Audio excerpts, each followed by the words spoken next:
And I kept asking, and one day he said, "Do I have a kernel of an idea? I think it's taking flight." Yes. Yes.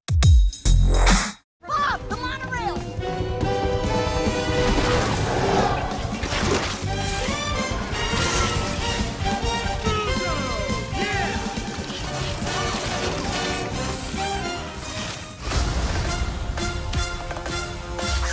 So, first thing I have to ask you, first foremost, did you get approval for Frozone's theme song? And when was the first time they let you hear it? I did not. You did not? I did not. When did you get to hear it? Because I would have asked, because if I'd heard it, I would say, "Well, can I sing it?" Right, exactly. I listened. Been I like, went, "Come on now."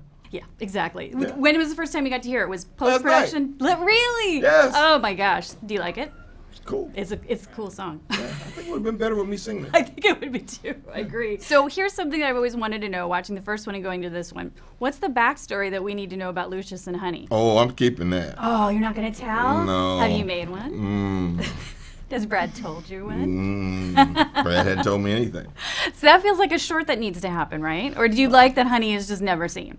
No, I like the short, but it shouldn't necessarily have to be seen in the short either. Right, exactly. It's still a voice thing that, it's reactions. Yes. You're a huge comic book aficionado, so you know good action, good sequences. What's your favorite Frozone sequence, having watched it all complete now that you actually is just somebody that appreciates the medium, one of his best moments in this movie? I kind of like the one when he shows up at the house and he's there with the kids. When he's there with the kids. Yeah. Because kids are scarier of course. than supervillains, right? And it's one of those things where it's like, you guys have no idea what you've gotten yourselves into. This was 14 years in the making, and the cycle of Hollywood. Sometimes things take a slow time. Did you ever think that they were going to get around to doing a second one, or was that one that you just felt like it was going to be a one and done for you? I always had faith that it was going to happen. Plus, I was always poking and prodding. Were you? Whenever I saw Brad, I was like, "Are we ready yet? Are you done messing around with humans and come back and let us, do this thing we need to do?" Yeah, absolutely. And I kept asking, and one day he said, "Do I have a kernel of an idea? I think it's taking flight." Yes. Have you talked to him about what Frozone could do in a third? And do you hope that it's not going to take as long? No, not at all. Do you have ideas? Like that, no. Do you have ideas? I have no idea. You just kind of come into it and then read and see what they've got? Well, I don't even read and see what they got. They just give me what I'm going to say. What you're going to say.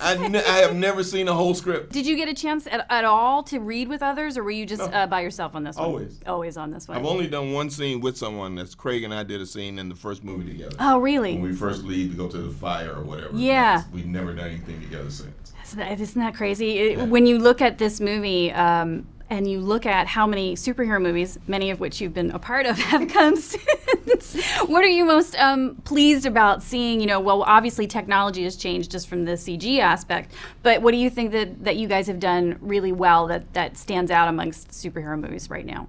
Being a superhero for this group of people is an avocation, not a vocation.